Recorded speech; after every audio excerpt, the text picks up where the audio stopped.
Subscribe చేసేటప్పుడు పక్కనే ఉన్న గంట సింబల్ ను నొక్కి యాక్టివేట్ చేసుకోండి. ఆల్రెడీ సబ్స్క్రైబ్ చేసిన వాళ్ళు కూడా దయచేసి బెల్ బటన్ ను యాక్టివేట్ చేసుకోండి.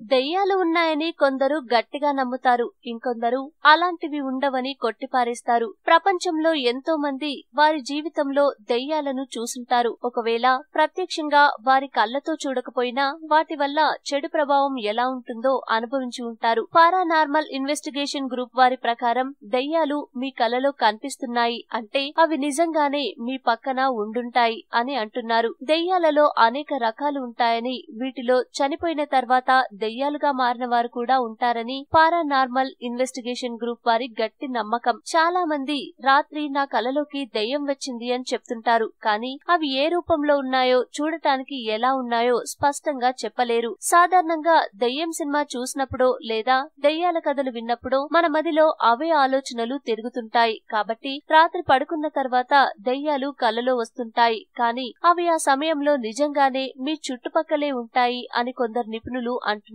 ఇది వినడానికి ఫన్నీగా ఉన్నా ఒక్కసారి ఒంటరిగా చీకట్లో పడుకున్నప్పుడు ఇలాంటి సీన్ ఎదురవుతే ఎలా ఉంటుందో ఊహించుకోండి. ఇంటి నిండా లైట్లు వేసుకుని దేవుడి ఫోటో పక్కన పెట్టుకుని మరీ పడుకుంటారు. ఇక నుంచి కలలో దెయ్యాలు వస్తే ఏం చేస్తారో ముందే డిసైడ్ చేసుకోండి. ఈ వీడియో మీకు నచ్చితే లైక్ చేయండి, అందరికీ షేర్ చేయండి, కానీ సబ్స్క్రైబ్ చేయడం మాత్రం మర్చిపోకండి.